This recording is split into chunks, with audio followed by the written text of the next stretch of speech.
Selamat malam, perkenankan saya nama Edison, nomor induk mahasiswa 2102190100. Saat ini sedang mengikuti program Pascasarjana Hukum Bisnis di Universitas Kristen Indonesia Jakarta. Saat ini saya akan mencoba menjalankan suatu tugas dari dosen saya di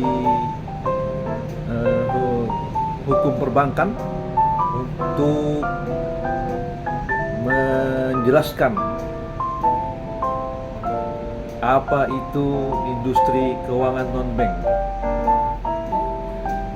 Saya akan coba memberikan sedikit penjelasan. Mohon maaf kalau ada yang kurang, jadi mohon dikoreksi juga kalau ada yang salah. Saat ini sebagaimana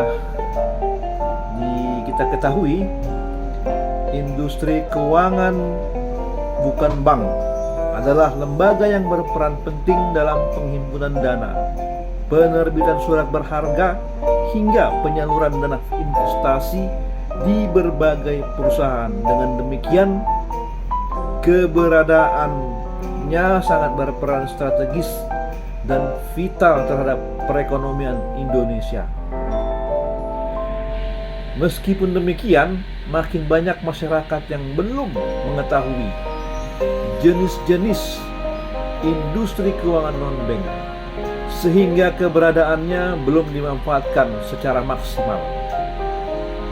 Pada saat ini saya akan membahas beberapa industri. Saya akan menjelaskan beberapa industri keuangan non-bank dan akan menjelaskan salah satunya. Perkenankan saya untuk memberikan keterangan jenis-jenis dari industri keuangan non-bank. Definisinya adalah lembaga yang menyelenggarakan aktivitas keuangan berupa penghimpunan dana dari masyarakat, lalu menyalurkannya untuk kegiatan investasi di perusahaan serta menerbitkan surat berharga. Industri keuangan non-bank yang seringkali disebut sebagai lembaga keuangan bukan bank atau disingkat LKBB didirikan sejak tahun 1972 menurut surat keputusan Menteri Keuangan nomor 38/MK/4/1972. Tujuan pendiriannya adalah untuk mendorong perkembangan pasar modal agar penyaluran dananya lebih efisien sehingga meningkatkan kesejahteraan masyarakat. Jenis industri keuangan non-bank diantaranya adalah pasar modal. Pasar modal adalah industri keuangan non-bank karena dijalankan oleh lembaga non-perbankan dan berfungsi sebagai tempat jual beli surat berharga serta berbagai instrumen investasi sebagai obligasi maupun saham. Selain itu ada juga koperasi simpan pinjam. Koperasi simpan pinjam merupakan koperasi dengan usaha menghimpun dana dari masyarakat untuk kemudian meminjamkannya kepada anggota maupun orang-orang yang membutuhkan. Adapun dasar hukum dari pendiriannya adalah Undang-Undang Nomor 17 Tahun 2012. Jenis yang lain adalah perusahaan asuransi. Perusahaan asuransi adalah lembaga yang menjalankan usaha berupa pertanggungan berbagai risiko yang mengancam seseorang. Hal-hal yang ditanggung bervariasi sesuai jenisnya, dapat berupa kecelakaan, dapat berupa kebakaran maupun kesehatan dari anggota tubuh kita. Cara kerja dari asuransinya nasabah wajib membayar sejumlah iuran tiap bulannya. Sehingga kita menyimpan dana ini termasuk dalam industri keuangan bukan bank. Suatu saat resiko ini benar-benar terjadi dan disebabkan oleh hal-hal perjanjian yang sudah dilakukan, maka perusahaan asuransi wajib membayarnya. Jenis yang lain adalah pegadaian. Pegadaian termasuk ke dalam salah satu contoh penyelenggaraan kegiatan peminjaman modal dengan cara menggadaikan barang. Jadi pihak yang membutuhkan pinjaman dana dapat membawa barang miliknya untuk digadaikan dan ditaksir dengan nominal uang sesuai kondisi benda. Visi pegadaian adalah menjadikan solusi bagi kaum menengah ke bawah karena memberi pinjaman dengan cepat, mudah, dan aman. Bahkan perusahaan pegadaian juga menyediakan program tabungan emas sehingga jenis usahanya serupa dengan perbankan. Jenis yang lain adalah perusahaan modal ventura. Perusahaan modal ventura adalah suatu badan usaha yang memberikan pendanaan berupa modal kepada perusahaan baru sesuai jangka waktu tertentu. Permodalan ini diberikan dalam bentuk penyertaan saham, obligasi, konversi dan pembagian hasil usaha. Perusahaan anak piutang. Perusahaan ini menjalankan usaha pengambil alihan kredit bermasalah pada suatu badan usaha. Selain itu, kegiatan ini dijadikan ada pengurusan tagihan jangka pendek dan piutang transaksi baik dalam maupun luar negeri. Jenis yang lain adalah perusahaan sewa guna atau leasing. Kita sering mendapatkan atau mendengar leasing dari mobil dan lain-lain maupun benda-benda yang bisa di leasing. Jenis industri keuangan non-bank ini adalah yang dibentuk badan usaha yang menjalankan kegiatan pembiayaan melalui kontrak sewa, pembelian suatu barang melalui angsuran. Selagi pembayarannya belum lunas, maka hak milik atas benda tersebut masih melekat dan pemberian pinjaman meskipun peminjam dapat menggunakan dalam kegiatan sehari-hari. Jadi bisa dimengerti kalau leasing itu walaupun kita sudah membayar tetap itu belum menjadi milik kita. Kita harus melunasi barang itu. Jenis yang lain adalah finansial teknologi atau fintech. Ini adalah satu jenis industri keuangan non-bank yang dioperasikan secara online, pinjaman online, pinjol. Jadi kita harus lebih hati-hati dalam hal ini karena saat ini banyak pinjol yang agak miring-miring gitu, yang dapat membahayakan kita sendiri. Contohnya pinjaman online yang legal. Yang lain adalah contohnya perusahaan dana pensiunan. Perusahaan ini memberikan layanan jaminan hari tua melalui pemotongan gaji pegawai yang menjadi nasabahnya. Dana tersebut lalu dihimpun dan diserahkan kembali ketika sudah tiba waktu pensiun. Contohnya ini adalah seperti Asabri, Taspen, dan BPJS Kesehatan. Pasar uang. Ternyata ada pasar uang. Pasar uang itu menjalankan usaha dengan cara mempertemukan pemberi dana dengan pihak peminjam. Instrumen yang ada di pasar ini adalah sertifikat Bank Indonesia, surat berharga, pasar uang, serta deposito. Selain industri keuangan non-bank memiliki fungsi sebagai menghimpun dana masyarakat untuk mengeluarkan surat berharga, memberi layanan penyataan modal ke perusahaan proyek-proyek tertentu dengan jangka waktu sementara yang diperjualbelikan ke pasar modal. Demikianlah beberapa jenis dari usaha keuangan non-bank. Prinsip dari semuanya itu ada, yaitu saat menjalankan usahanya, industri keuangan non-bank wajib memegang dua prinsip. Nah, prinsip pertama adalah melaporkan tiap transaksi mencurigakan, misalnya transaksi dalam jumlah tidak wajar di luar kebiasaan nasabah, sehingga dicurigai adanya tindakan pencucian uang. Harus mengenal latar belakang nasabah, identitas, saldo dan rekening, hingga kebiasaan transaksi. Kelebihan dari keuangan non-bank yang patut kita ketahui adalah diantaranya ya, proses pencarian dana yang lebih cepat dan mudah. Pengajuan dapat dilakukan dengan online, kredit yang diberikan tanpa agunan. Sebagian besar keuangan non-bank, para nasabahnya tidak perlu diperiksa riwayat hidup, riwayat peminjam nasabahnya.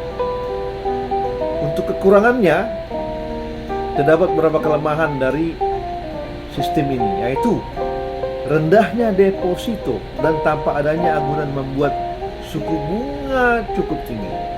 Tenornya singkat, terdapat biaya tambahan. Keamanan tidak seperti bank. Terus plafon peminjaman biasanya lebih kecil dari bank.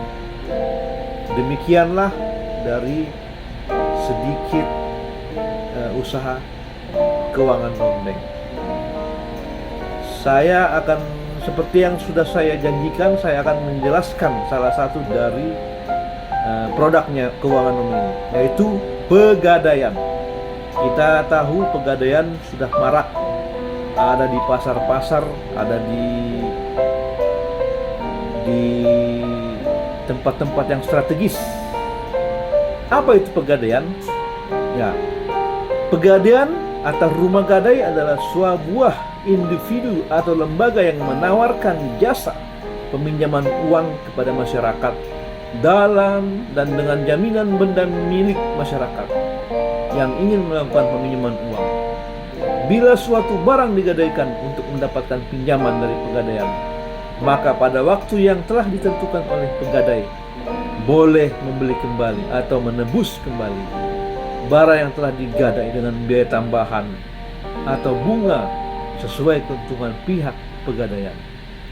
Rentang waktu peminjaman dan besar bunga diatur sehukum setempat sesuai dengan kebijakan Pegadaian tersebut. Jika pinjaman tidak dilunasi dalam rentang waktu tertentu, barang yang digadai akan dijual oleh pihak pegadai.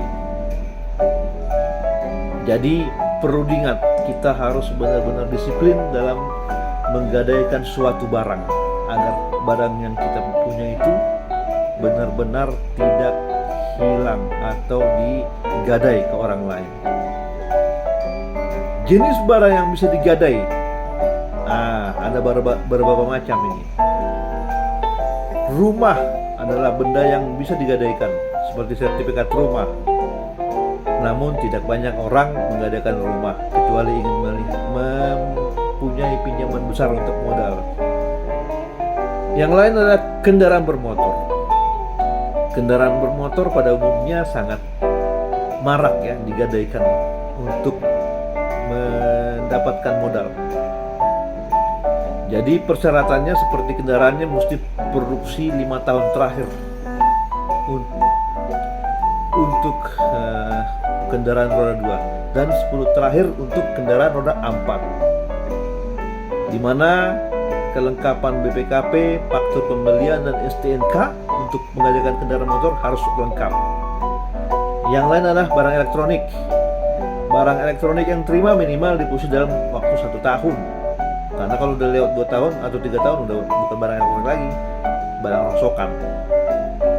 Syaratnya adalah KTP KK, kartu garansi, kwitansi pembelian, dan barang elektronik yang akan digadai. Yang lain adalah emas. Emas merupakan jenis barang yang umum digadaikan. Emas yang diterima oleh pegadaian dapat berbentuk perhiasan kalung, cincin, gelang, hingga emas keping atau batangan. Syaratnya adalah tetap sama dengan elektronik, KTP, KK, dan emas itu sendiri. Pegadaian adalah anak perusahaan bank yang bergerak pada 3 lini bisnis, yaitu pembiayaan, emas, dan aneka jasa. Kita tahu kantor Pegadaian ada di Gedung Pegadaian Jakarta yang jenisnya aja perseroan terbatas.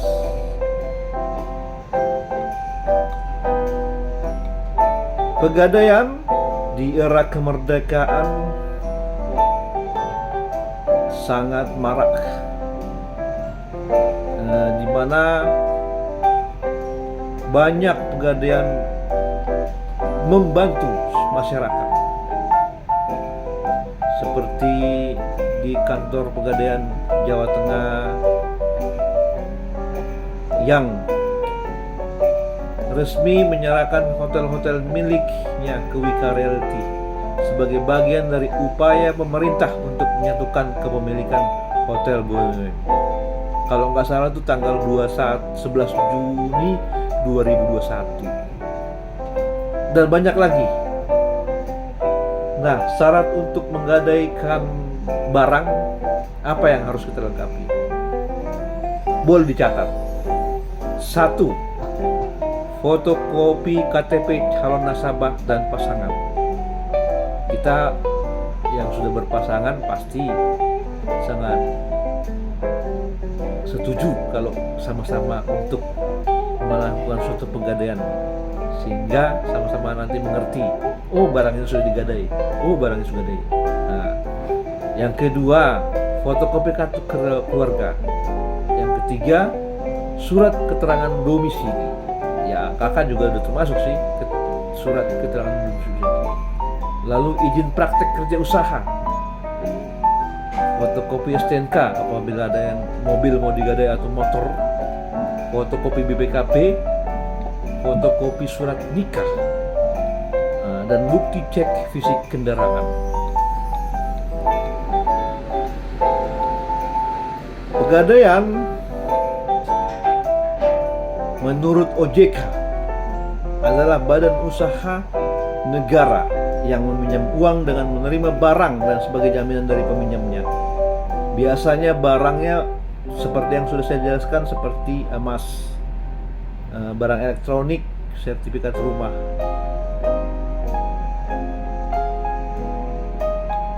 Demikianlah sedikit dari pegadaian yang saya sudah jelaskan.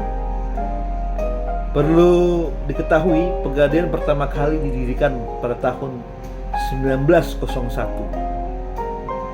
Lalu pada tahun 1905 berbentuk sebagai lembaga resmi Jawatan.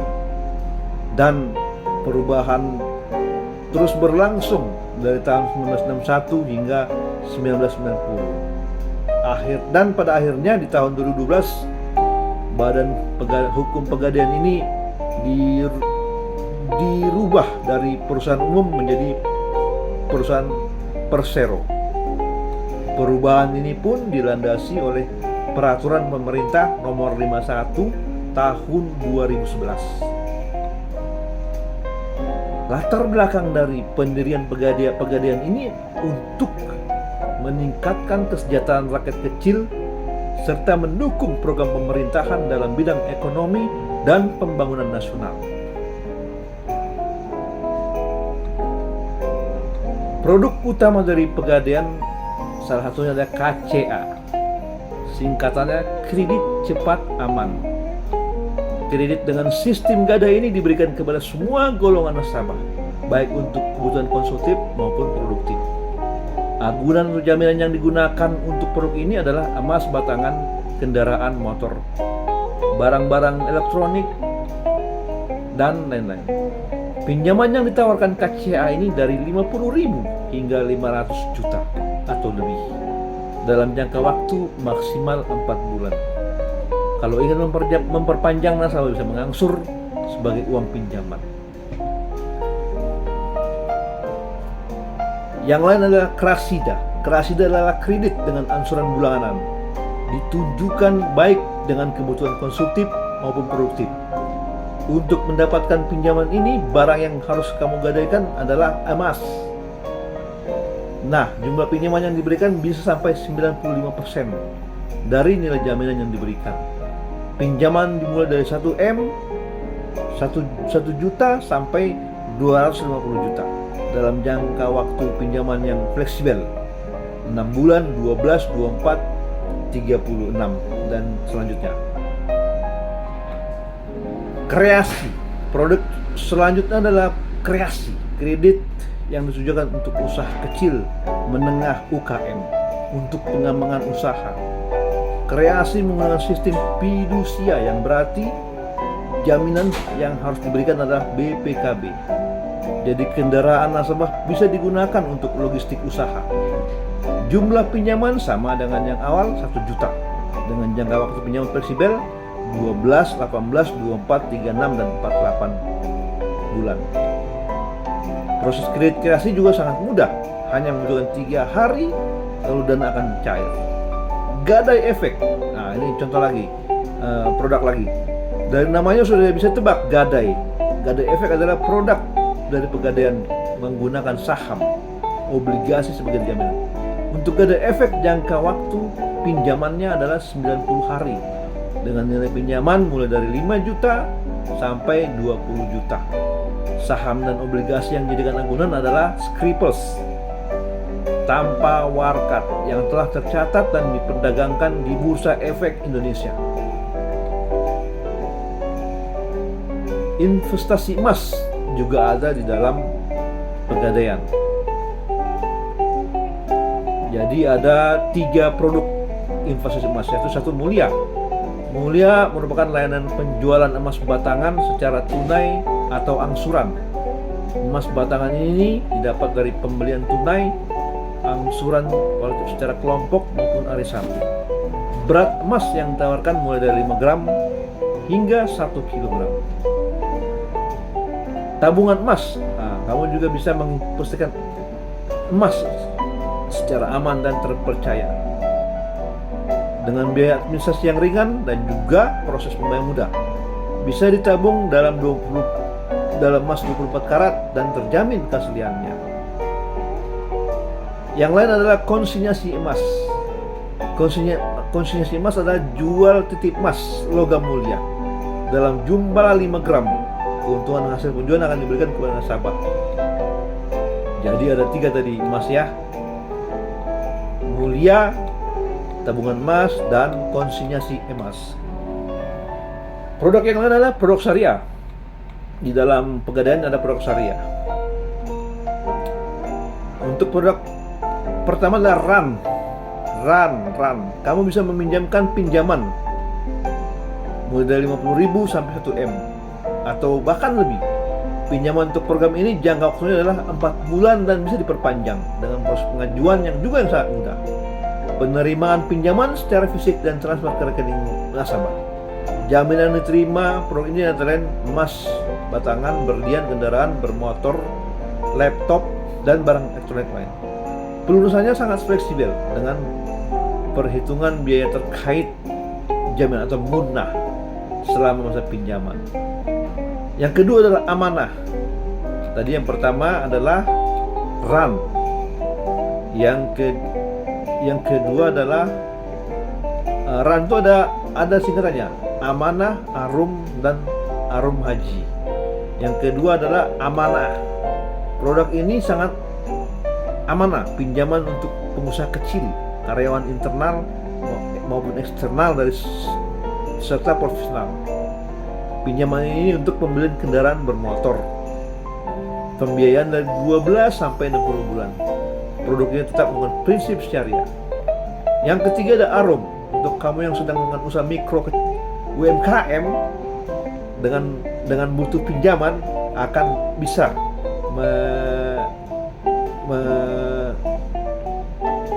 meminta atau mengajukan arum BPKB-nya.